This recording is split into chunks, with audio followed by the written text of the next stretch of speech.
আজ 17 নভেম্বর 2025 পুনর্গঠিত আন্তর্জাতিক অপরাধ ট্রাইব্যুনালের প্রথম রায় অনুষ্ঠিত হয়েছে। সাবেক প্রধানমন্ত্রী শেখ হাসিনা এবং সাবেক স্বরাষ্ট্রমন্ত্রী আসাদুজ্জামান খান কামালের মৃত্যুদণ্ডের রায় প্রদান করেছেন আন্তর্জাতিক অপরাধ ট্রাইব্যুনাল 1। আপনাদেরকে একটু বুঝিয়ে ব্যাখ্যা করি।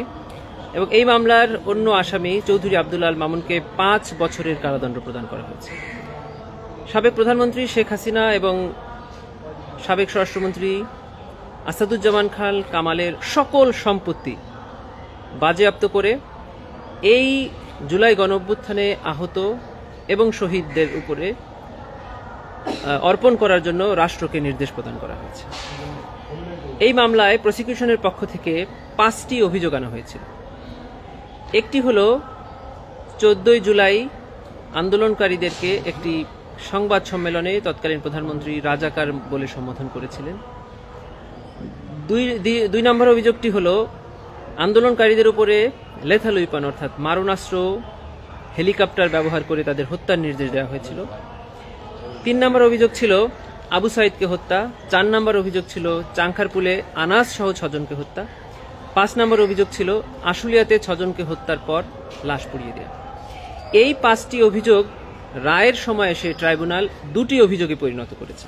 কিভাবে করেছেন সেটি হলো, প্রথম অভিযোগে সাবেক প্রধানমন্ত্রী শেখ হাসিনার 14 তারিখের সংবাদ সম্মেলন এর সাথে আবু সাইদের হত্যা এবং ঢাকা বিশ্ববিদ্যালয়ের তৎকালীন ভিসি মাকসুদ কামালের কথোপকথন, এই 3টি ঘটনা মিলে অভিযোগ 1। 18 জুলাই 2024 তারিখে তাপস এর সাথে কথোপকথনে লেথাল উইপন ব্যবহার করা এবং হাসানুল হক ইনু সাহেবের সাথে কথোপকথনে হেলিকপ্টার থেকে বোম্বিং করা, এই 2টি কথোপকথনের আদেশকে সাথে নিয়ে চাংখারপুলে যে 6 জনকে হত্যা করা হয়েছে এবং আশুলিয়াতে যে 6 জনকে হত্যার পরে লাশ পুড়িয়ে দেওয়া হয়েছে, এই 4টি ঘটনায় আরেকটি অভিযোগ আনা হয়েছে।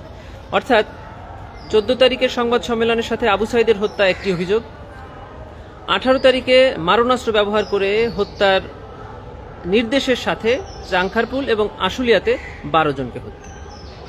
এই 2টি অভিযোগে প্রথম অভিযোগের 14 তারিখের ইনস্টিগেটিং বক্তব্য এবং আবু সাইদের হত্যায় এই 2 আসামিকে আমৃত্যু কারাদণ্ড প্রদান করেছেন ট্রাইব্যুনাল।